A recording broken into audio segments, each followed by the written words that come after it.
बिस्मिल्लाहिर्रहमानिर्रहीम व्यूअर्स अस्सलाम वालेकुम। मैं अपने इस चैनल मार्केट प्राइस पे व्यूअर्स आप लोगों को खुश आमदीद कहता हूँ। व्यूअर्स आज हम आपको बताने आए हैं कि जो लकी ड्रा है कमर चाय का वो इंशाअल्लाह 31 दिसंबर 2022 को यानी कि 2022 का ये आखिरी लकी ड्रा होगा। इसके बाद 2023 में हम लोग दाखिल हो जाएंगे और इसके बाद जो नेक्स्ट कुरान अंदाजी होगी वो भी हम लोग आपको बताएंगे। लेकिन ये जो लकी ड्रा है 31 दिसंबर 2022 को हो रहा है। इसकी जो फाइनल डेट है ये, और तकरीबन दिन 12 बजे से 2 बजे के दरमियान इसका लकी ड्रा हो जाएगा।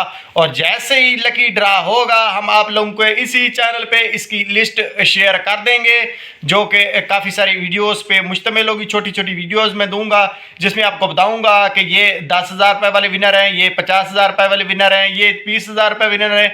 तो आप लोग इस चैनल के साथ व्यूवर्स, इसके अलावा बहुत सारी अपडेट्स इस चैनल के ऊपर दी जाती हैं। आप लोगों को पता है, जो लोग इस चैनल पे नए हैं वो इस चैनल को लाजमी तौर पर सब्सक्राइब कर लें और साथ ही घंटी के बटन को दबा दें और वीडियो को लाइक लाजमी किया करें। इससे अपडेट्स आप लोगों को मिलती रहती हैं और हमें भी पता चलता है कि कितने लोगों को ये वीडियो हमारी पसंद आई है। इसके साथ मुझे दे दें इजाज़त। नेक्स्ट वीडियो में इंशाल्लाह दोबारा हाज़िर होंगे। अल्लाह हाफिज़।